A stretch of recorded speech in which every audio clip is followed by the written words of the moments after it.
ሰላም የተወደዳችሁ ሆፕ አካዳሚ ቤተሰቦች በያላችሁበት ሰላማችሁ ይብዛልኝ፣ ሰላማችሁ ብዝት ይበልልኝ። ሆፕ አካዳሚ ኦንላይን ትምህርት በመሆን ያገለግላል። ኦንላይን ትምህርትን በማስተማር ላይ እንገኛለን። የምናስተምራቸውም አማርኛ፣ እንግሊዝኛ፣ ሂሳብ እንዲሁም ሌሎችን ተዛማጅ ያላቸውን ትምህርቶች እያስተማርን እንገኛለን። መማር ለምትፈልጉ በተለያየ ሶሻል ሚዲያ አማራጮች በመጠቀም በኢሞ፣ በቴሌግራም፣ በዋትሳፕ እንዲሁም እናንተ በምትጠቀሙበት ሶሻል ሚዲያ አማራጮች መጠቀም መማር ለምትፈልጉ ቪዲዮ ላይ በምናስቀምጥላችሁ ስልክ ቁጥር ይደውሉ፣ ይማሩ። እንዲሁም በተለያየ ምክንያት ሳትማሩ ለቀራችሁ ገና ከመሰረቱም ከጅምሩም እያስተማርን እንገኛለን። እንደገና ደግሞ ፊደላትን ወይም ሆሄያትን ለይታችሁ ደግሞ ቃላቶችን አገጣጥማችሁ ለማንበብ ለመጻፍ እንዲሁም አጫጭር አረፍተ ነገሮችን በቀላሉ መንገድ ለማንበብ ለመጻፍ ለተቸገራችሁም ከመሰረቱም እያስተማርን እንገኛለን። እንግዲህ በዛሬው ትምህርታችን ወይም በዛሬው ቪዲዮአችን ምንድነው አጫጭር የአማርኛ አረፍተ ነገሮችን እንዴት አድርገን ነው በቀላሉ ማንበብ መጻፍ የምንችለው የሚል ትምህርት ነው ዛሬ የምንመማረው ማለት ነው። ለዚህ ቪዲዮ አዲስ ስለሆናችሁ ላይክ፣ ሼር፣ ሰብስክራይብ፣ ኮሜንት እያደረጋችሁ ቪዲዮ እስከ መጨረሻ ድረስ አብራችሁን በመከታተል አብራችሁን ቆዩ። እንግዲህ በዛሬው ትምህርታችን ወይም በዛሬው ቪዲዮአችን ከዚህ ጋር እንግዲህ የተለያዩ ሀሳቦች አሉ። ነገር ግን በቀላሉ መንገድ እንዴት አድርገን ነው አጫጭር አረፍተ ነገሮችን እንዲሁም መልእክታቸው ሀሳባቸው ምንድነው የሚለውን ሀሳቡ ምንድነው የሚለውን ነገር እየተረዳነ እናነባለን ማለት ነው። እንግዲህ ከዚህ ጋር የመጀመሪያው እውነት እውነት እውነት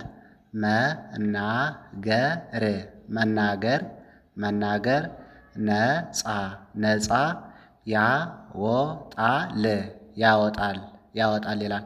እንግዲህ በቀላሉ መንገድ አጫጭር ነገሮችን እንዴት አድርገን ነው የምናነብ የሚለውን በመጀመሪያ ደረጃ ያው ፊደላትን መለየት ነው የሚጠበቅባችሁ። ከዛ ከየትኛው ቤተሰብ እንደመጡ ቅርጻቸውና ድምጻቸውን ከለያችሁ በዚህ መንገድ አገጣጥማችሁ ማንበብ መጻፍ ትችላላችሁ፣ በቀላሉ መንገድ ማለት ነው።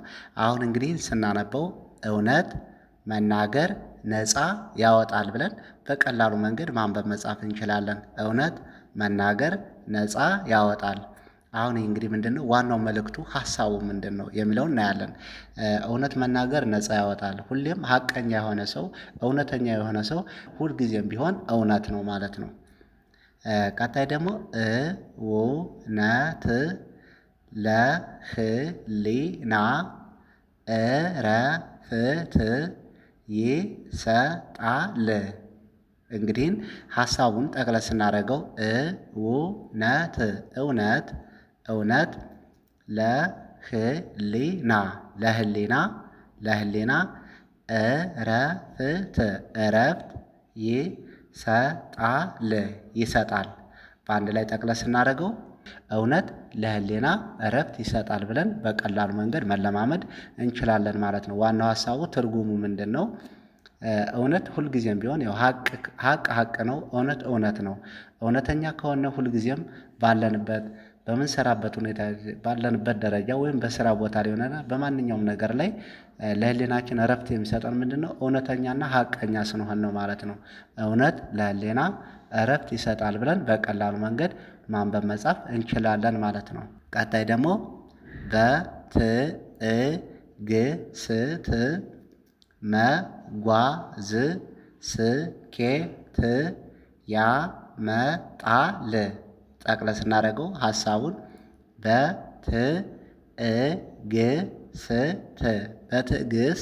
በትዕግስት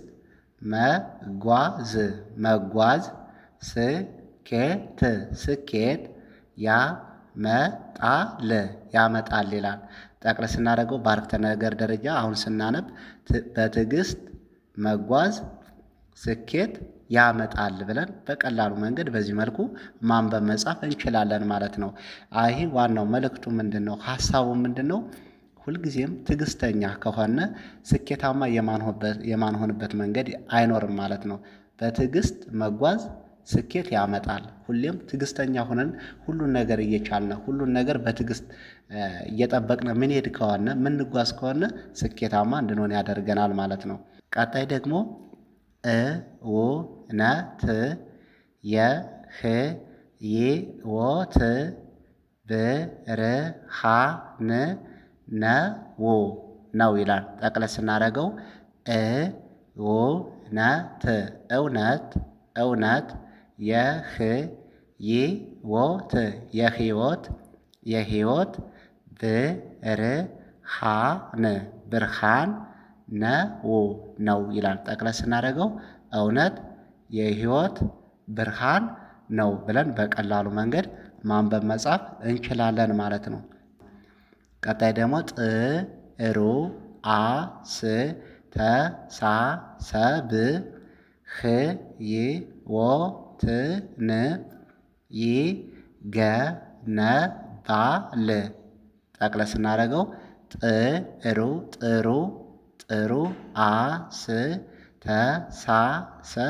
አስተሳሰብ ህይወትን ይገነባል። በአንድ ላይ ጠቅለል ስናደርገው ጥሩ አስተሳሰብ ህይወትን ይገነባል ብለን በቀላሉ መንገድ ማንበብ መጻፍ እንችላለን። አሁን ይሄ ጥሩ ዋናው መልእክቱ ምንድነው? ጥሩ አስተሳሰብ ህይወትን ይገነባል። ሁልጊዜም ቢሆን ጥሩ አመለካከት ጥሩ አስተሳሰብ ካለን ህይወታችን መገንባት እንችላለን። ህይወትን ይገነባል ማለት ነው። ጥሩ አመለካከት ያለው ሰው ጥሩ አስተሳሰብ ያለው ሰው ህይወቱን በቀላሉ መንገድ መገንባት ይችላል ማለት ነው። ሀሳቡ መልእክቱ ይሄ ነው ዋናው ነገር። ቀጣይ ደግሞ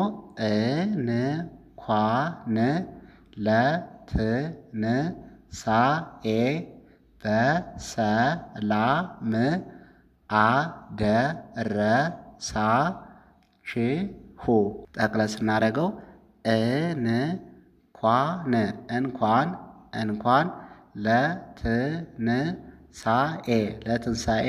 ለትንሳኤ በሰላም አደረሳችሁ። ጠቅለል ስናደርገው እንኳን ለትንሳኤ በሰላም አደረሳችሁ። ጠቅለል ስናደርገው እንኳን ለትንሳኤ በሰላም አደረሳችሁ ብለን በዚህ መልኩ በቀላሉ መንገድ ማንበብ መጻፍ እንችላለን ማለት ነው። ቀጣይ ደግሞ ከዚህ ጋር በዓሉ የፍቅር ይሁንላችሁ።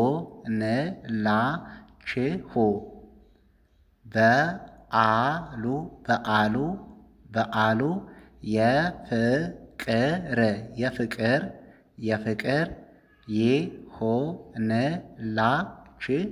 ይሁንላችሁ። ጠቅለል ስናደርገው በዓሉ የፍቅር ይሁንላችሁ ብለን በቀላሉ መንገድ በዚህ መልኩ አጫጭር አረፍተ ነገሮችን ማንበብ መጻፍ እንችላለን ማለት ነው። በዓሉ የፍቅር ይሁንላችሁ ብለን እናነባለን በቀላሉ መንገድ። ቀጣይ ደግሞ ፍቅር ሁሉን ያሸንፋል። ጠቅለል ስናደርገው ፍቅር ሁሉን ያሸንፋል። በአንድ ላይ ፍቅር ሁሉን ያሸንፋል ብለን በቀላሉ መንገድ በዚህ መልኩ ማንበብ መጻፍ እንችላለን ማለት ነው። ፍቅር ሁሉን ያሸንፋል። ፍቅር ሁሌም ቢሆን ፍቅር ነው። ፍቅር የማያሸንፈው ነገር የለም ማለት ነው። ቀጣይ ደግሞ ሰው የዘራውን ያጭዳል። ጠቅለል ስናደርገው ሰው የዘራውን ያጭዳል ይላል። ጠቅለል ስናደርገው ሰው የዘራውን ያጭዳል። ይሄ ምንድነው? አንዱ ሁሌም ሰው የለፋውን ያገኛል። ሰው የልፋቱን ያገኛል። ሰው የዘራውን ያጭዳል ማለት ነው። ቀጣይ ደግሞ መሬት ሁሉንም ትችላለች። ጠቅለል ስናደርገው መሬት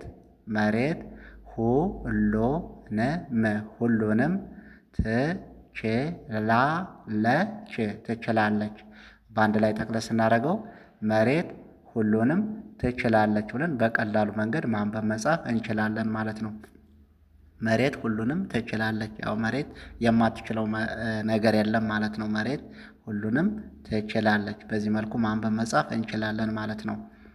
ቀጣይ ደግሞ ተመስገን ብለህ ኑር። ጠቅለል ስናደርገው ተመስገን ብለህ ኖር ኖር ይላል። ተመስገን ብለህ ኖር። ይህን በቀላሉ መንገድ በዚህ መልኩ ማንበብ መጻፍ እንችላለን። አጫጭር ሀሳቦችን አጫጭር አረፍተ ነገሮችን ማለት ነው። ሁልጊዜም ቢሆን ተመስገን ብለን መኖር አለብን ማለት ነው። ተመስገን ብለህ ኖር ነው የሚለው። በቀላሉ መንገድ በዚህ መልኩ መለማመድ እንችላለን። ቀጣይ ደግሞ ዛሬ ቀኑ ደስ ይላል። ዛሬ ቀኑ ደስ ይላል። በአንድ ላይ ዛሬ ቀኑ ደስ ይላል ብለን በዚህ መልኩ አጫጭር አረፍተ ነገሮችን በቀላሉ መንገድ ማንበብ መጻፍ እንችላለን ማለት ነው። በቀጣይ ቪዲዮአችን እስክንገናኝ መልካም ጊዜ መልካም ቆይታ